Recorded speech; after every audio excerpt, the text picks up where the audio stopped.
আমার নাম রবিউল হাসান। আমার বাবা মৃত কাশিম ডাক্তার। উনি দীর্ঘদিন যাবত এগুলো কত যুদ্ধ করছে, এটা সবাই এলাকার সবাই জানে।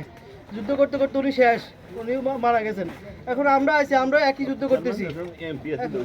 এখন আমরা আমাদের পুরান বাড়ি সারকারি ছিল, ওরাও শেষ। এখন শেষ সম্বল এটা বসত বিটা আর জমি নেই। এখন আমরা কোথায় যাবো?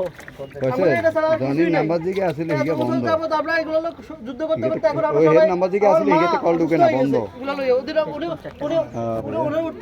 উঠাতে পারি না। উনি স্টকের পর্যায়ে পড়ে চলে গেছে। আমি চিন্তা করতে পারছি আল্লাহ জানে কি না কি হয়। আমরা অবশ্যই আমাদের এই বিষয়টা আপনারা দেখবেন। আমরা আপনাদের কাছে বিনীত অনুরোধ, আমরা চাই এটা সুষ্ঠু একটা দীর্ঘমেয়াদী একটা পরিকল্পনা করে আমাদেরকে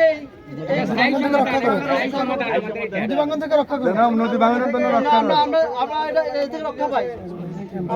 আপনাদের বিনীত অনুরোধ চেয়ারম্যান এবং জেলা পরিষদ সকল কাছে এটাই আবেদন যেন এটা আমাদের